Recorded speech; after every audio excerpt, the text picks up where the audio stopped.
ಮಗ ಎಷ್ಟಿದಾವೆ ಅಡಿಕೆ ಗಿಡ ಇವ? ಎಲ್ಲ ಒಂದು 880 ಗಿಡ ಇದಾವೆ. ಹಂಗೇನು ಡ್ರಿಪ್ ಯಾರು ಮಾಡಿದ್ದು? ನಾವೇ ಮಾಡಿದ್ದು. ಪೈಪ್ ಎಲ್ಲಿ ತಂದೆ? ಪೈಪು ಎಲ್ಲ ಸೇರಿ ಒಂದು 20,000 ಆಗಿದೆ. ಲೇಬರ್ ಖರ್ಚೇನು ಇಲ್ಲ కాబట్టి ಎಲ್ಲ 20,000 ಕ್ಲೋಸ್ ಆಗಿದೆ. ಲೇಬರ್ಗೆಲ್ಲ ಇಕ್ಕಿದ್ರೆ ಒಂದು 10,000 ಎಕ್ಸ್ಟ್ರಾ ಆಗಿರೋದು.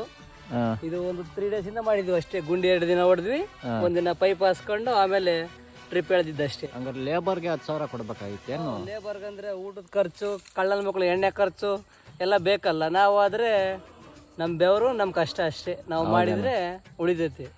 ಯಾವ ರೈತರೇ ಆದ್ರೂ ಅಷ್ಟೇ, ಅವ್ರ ಕಷ್ಟ ಅವ್ರು ಬಿದ್ರೆ ಮಾತ್ರನೇ. ಇಲ್ಲ ಲೇಬರ್ ನಿಕ್ಕೊಂಡು ಮಾಡ್ತೀವಿ ಅಂದ್ರೆ ಅವೆಲ್ಲ ನಡೆಯಲ್ಲ. ಯಾರೋ ಸಂಬಳ ಬರೋರು ಅಂತಾರೆ ಇಂಥವ್ರು ಸಾಹುಕಾರ ಮಕ್ಕಳು ಅವ್ರಷ್ಟೇ ಲೇಬರ್ನ ಇಕ್ಬಿಟ್ಟು ಸುಮ್ಮನೆ ಕಾಂಪೌಂಡ್ ಮಾಡ್ಕೊಂಡು ಕಿತಾಪತಿ ಮಾಡ್ಕೊಂಡು ಇರ್ತಾರೆ. ನಮ್ದೇನು ಹಂಗಿಲ್ಲ, ಮಾಮೂಲು ಅಷ್ಟೇ. ನಮ್ಮ ಕೆಲಸ, ನಮ್ಮ ಊಟ, ನಮ್ಮ ನಿದ್ದೆ, ನಮ್ಮ ಆರಾಮ್, ನೆಮ್ಮದಿ ಜೀವನ. ಹಂಗಾರೆ ಫ್ರೆಂಡ್ಸ್ ಬರ್ತಾರ ಹೆಲ್ಪ್ ಮಾಡಕ್ಕೆ? ಇದ್ದಾನೆ. ಅವನೇನು ಕೆಲಸ ಇದ್ರು ನಾನು ಮಾಡ್ತಾ ಇರ್ತೀನಿ, ನನ್ನ ಕೆಲಸ ಏನಿದ್ರು ಅವ್ರು ಮಾಡ್ತಾ ಇರ್ತಾನೆ. ಇದೆಲ್ಲ ಅವನೇ ಮಾಡ್ಕೊಟ್ಟಿದ್ದು ಡ್ರಿಪ್ ಎಲ್ಲ. ಗುಂಡಿ ಮಾತ್ರ ನಾನು ಇನ್ನೊಬ್ಬ ನನ್ನ ಫ್ರೆಂಡ್ ಹೊಡ್ಕೊಂಡ್ವಿ. ಆಮೇಲೆ ಅವ್ನಿಗೆ ಫೋನ್ ಮಾಡಿದ್ಕೆ ಬಂದೆಲ್ಲ ರೆಡಿ ಮಾಡಿಕೊಟ್ಟು ಹೋದ. ಇವಾಗ ರಾತ್ರಿ ಕರೆಂಟ್ ಬರ್ತೈತೆ, ನೀರು ಬಿಡ್ಬೋದು ಅಷ್ಟೇ. ಚೆನ್ನಾಗಿ ಮಾಡ್ಕೊಟ್ಟವನ ಕೆಲಸನ? ಚೆನ್ನಾಗಿ ಮಾಡ್ತಾನೆ ಗುರು, ಸಾಫ್ಟ್ವೇರ್ ಆದ್ರೂ. ಯಾರನ್ನಿದ್ರೆ ಹೇಳ್ರಿ, ಕಮ್ಮಿ ಖರ್ಚಲ್ಲಿ ಮಾಡ್ಕೊಡ್ತೀವಿ.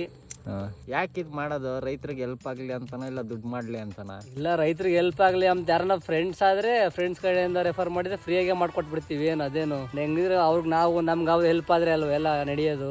ಹಂಗಾರೆ ರೈತರ ಜೊತೆಗೆ ನಾವು ಕೈ ಜೋಡಿಸ್ಬೋದು? ಖಂಡಿತ. ನಾವು ಜೋಡಿಸಿದ್ರೆ ತಾನೇ ರೈತರು ಉದ್ಧಾರ ಆಗೋದು. ಇಲ್ಲ ಅಂದ್ರೆ ಅಷ್ಟೇ. ಸರಿ, ಹಂಗಾರೆ